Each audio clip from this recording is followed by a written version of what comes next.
$6 trillion worth of wealth vanished in less than a week.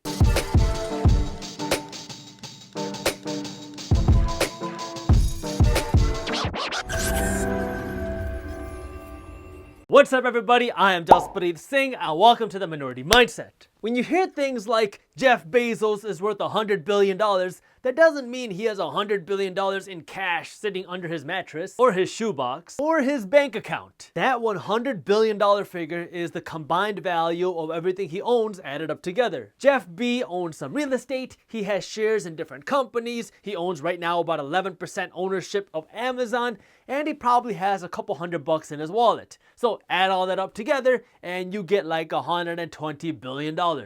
He used to own more shares of Amazon, but then he got divorced and lost some shares there. And then in the beginning of February, he sold about $4 billion worth of Amazon stock right before the market crash. Talk about good timing. The thing that you have to understand about these values is that they're not exactly accurate. Like if you own $100,000 worth of stock today, that doesn't mean you're gonna have $100,000 worth of stock tomorrow. That $100,000 is just a number on your computer screen, and it only becomes real if you sell your stock. When this 2020 crisis started, we saw the stock market tank in March, and this led to trillions of dollars of value disappearing in the blink of an eye. We saw $6 trillion worth of value vanish in less than a week, and now we've seen something like $11 trillion worth of value just wiped off the face of the earth. Now, you're probably wondering, how do you get your piece of this value? Which is what I'm going to be talking about today, so make sure you watch this video until the end, because I'm going to be talking about how you can use this great wealth transfer to your advantage. But before I get into that,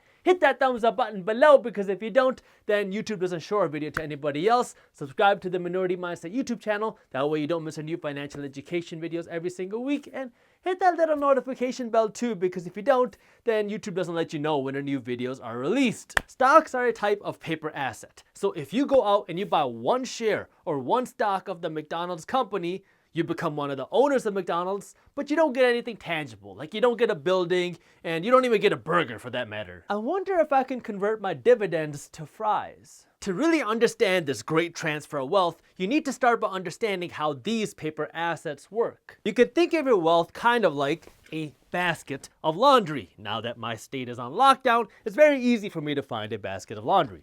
Well, when you have a basket of laundry, you know exactly where your clothes are. Like I can have the shirt in my laundry bin or in my drawer, and I know exactly where my shirt is. But if I put my clothes into the magical washing machine, every time it goes in, a sock goes missing. No, not my purple sock! When you have $100 in cash in your hand, you know exactly how much cash you have because, well, it's in your hand. But when you put this $100 into stock, now it's kind of like taking your clothes that are in your laundry basket and putting them into the magical washing machine, because now every time you open up your stock portfolio, it's going to be something different. Sometimes you're going to open it up and feel rich because you see that you made money. Other times you're going to have a mini heart attack because it's going to say that your $100 is only worth $90. But what you need to remember here is you don't actually make money when your stock goes up, and you don't actually lose money when your stock goes down. You only make money if your stock goes up and you sell your stock, and you only lose money if your stock comes down and you sell it, or if your stock goes bankrupt. So if people own $1 trillion worth of stock, and then 2 weeks later the stock market is cut in half, now this $1 trillion worth of value is also cut in half. And $500 billion worth of value just poof, vanished into thin air. I call this a great transfer of wealth because between February and April 2020, the stock market has lost trillions of dollars worth of value and wealth essentially overnight. And this creates a new wave of opportunity. Now, obviously, the most important thing here is your health. If you are not healthy, nothing else matters. So take care of your health and your family's health first. Second is your wallet, because with every crisis comes opportunity, and you want to come out of this crisis a financial winner. This is what financial education is all about. Being smart with your money when things are good, this way you have the resources to capitalize on opportunities when things are not so good. Now, before I jump into things you can do to capitalize on this great transfer of wealth, let me remind you that if you do want to up your financial education, we have a free ebook on money management and investing that you can read for free when you sign up for our financial education emails. And you can sign up for this and get your free ebook by clicking the link up here or by clicking the link in the description below. To really understand the things that you can do to capitalize on this great transfer of wealth, let's take a step back and look at history to see what has been done previously. In the late 1990s, the internet was becoming really popular, and it got to the point where if you started a company and you had a website with the name .com at the end of it, you were almost guaranteed to be valued at millions of dollars. I mean, you had companies like eToys.com that had raised hundreds of millions of dollars and was doing amazing until this euphoria was pushed over the edge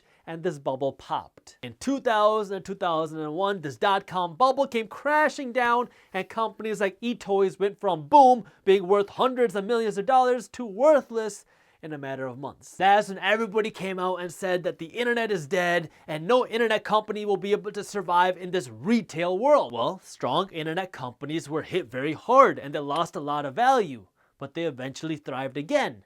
And the internet didn't die. I mean, that's how you get to see my face on YouTube. How you doing? The people who went against the grain during this 2001 crash and took a risk and used this as an opportunity to buy strong companies that were hurting like Amazon or start a company were able to come out as winners, and this transfer of wealth created a whole new wave of millionaires. In the mid-2000s, real estate was virtually a guaranteed way for anyone to become a millionaire. I mean, in almost no time. You had doctors buying in, teachers were doing it, even delivery workers had 2 or 3 homes. The best part of this was you didn't even need a job or assets to get rich with real estate. Banks were giving out ninja loans, NINJA, which stands for no income, no job, no asset loans. All you had to do was go to your friendly bank, fill out a few pieces of paper, and you can walk out with a few $100,000. That way you can buy a beautiful home because, well, you know, real estate never goes down in value. Well, just like in 2001, this was eventually pushed over the edge, and then this house of cards came crumbling down. Now, after this 2008 crash, homes that were once selling for $100,000 were selling for a third of that. And again, trillions of dollars worth of value were lost almost overnight. People said that our financial system would never rebound, investing is a trap, and real estate is a sucker's game. But the people who went against the grain and took a risk were able to buy strong investments for literally pennies on the dollar.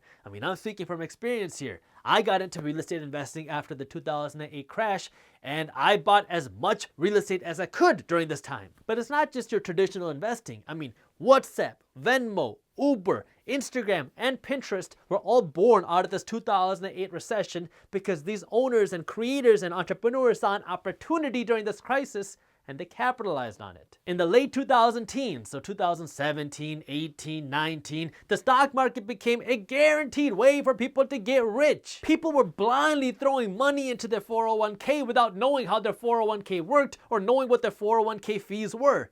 I mean, if you remember back in 2019, I released a video called The Truth About Your 401k, and in that video, I talked about the cost of investing in your 401k, and I talked about the risks of investing in a 401k because your 401k is not always guaranteed to go up. And people thought that I had lost my mind because they thought that their 401k could never come down, that it was a risk-free investment. People were buying Tesla stock like it was their job because, well, it's Tesla. And businesses that were burning cash with small revenue and no plan or path of profitability were being valued at billions and billions of dollars. Everything was going in the stock market's favor and it looked like it could never come down. I mean, businesses who were able to borrow money for almost free because interest rates have been next to zero for over a decade. Consumers had easy access to money and lending became loose again, so people were spending money like it was their job. And on top of that, you saw companies spending all of their free cash flow on stock buybacks, which made the price of stocks go up even more. Then as the icing on top, the media comes in and they report that the stock market can't come down.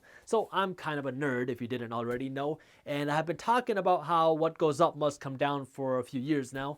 And I took this screenshot back in 2017, which was this article reported on a major media outlet talking about how the stock market can't crash. And then I took this screenshot a couple years ago from finance.yahoo.com, which said that this stock market cannot be slowed down. When people hear this kind of news, they get excited and they get emotional, and this throws a logical part of their brain out of their ears, and then emotions take over and they buy without knowing what or why they're buying. When things are good, people think that nothing bad can ever happen. And when things are bad, people think that nothing good can ever happen and that the world is going to end. The media with their emotional reporting doesn't really help either. However, history has showed us time and time again that over the long run, the economy and strong investments and companies do recover. Psst, the long run isn't 6 months. This 2020 crisis will be another great transfer of wealth. I mean, it's already started. We've already seen over $10 trillion worth of value wiped out. But before I go any further, let me just remind you. Investing and starting a business has risks. You are never guaranteed to make money when you invest. You might even lose money. So always do your own due diligence and don't just blindly listen to a random guy on YouTube. Random guy on YouTube? Where? Right now, you have a new generation of people who are itching to get started and do something. These are the people that have been preparing and now want to find opportunity in this crisis, whether it's through investments or through starting a business. That way they can capitalize on this opportunity. I mean, even Disney was created during a recession because Walt Disney found a problem and he was able to solve it through his company, Disney. Right now, businesses are on life support with the government pumping an unlimited amount of free money into them. But these businesses have no customers. That means this economic slowdown is going to be painful and we don't know how long it's going to last. But at the same time, this recession is helping some companies thrive, like online shopping companies, online shipping and delivering companies, and cleaning companies. Is it possible that this time is different and we're on the verge of entering a massive depression or even seeing hyperinflation? Yeah, it is. That's why investing has risks. But there's also a chance that over the next 5 to 10 years, the economy and strong companies will be able to thrive again. And some companies will go back to being them greedy selves and spend all their money on stock buybacks. And then when they screw up again, they'll need the help of taxpayers to bail them out when they make a mistake. But that's a topic for a different video. What this 2020 crisis has showed us is that the government will do whatever they can and go to whatever extremes that they need to protect businesses from failing. Hate it or love it, that's the reality. Don't hate the messenger. Is it fair for regular people who don't get the same type of treatment? No. That's how I want you to understand the system. This way you can use it to your advantage instead of getting screwed over by it. Now, when it comes to the economy, if this governmental life support fails or if it's not done correctly, we're in big trouble. And if it works, then the economy and strong companies and investments will recover and you want to come out of it on the winning side. I'm going to say this again. Your health is the most important thing right now. So make sure you're taking care of your health and your family's health first. But every crisis comes with opportunities for people who think different. That's where you want to come in and stop thinking like the majority of people and start thinking like the minority of people and look for opportunities instead of just finding the problems. Like Warren Buffett said, be fearful when others are greedy. Be greedy when others are fearful. You want to be the one looking for opportunities, and this is where financial education can help. And if you're looking for free resources, we have our ebook and financial education emails in the description below. Thank you for watching. If you enjoyed this video, share it with one friend. That way we can help spread the word. If you want to learn more about how you can find a strong company to invest in, we already made a video on it and you can watch this video on YouTube by clicking this button right over here. Thank you for watching, and as always, keep hustling.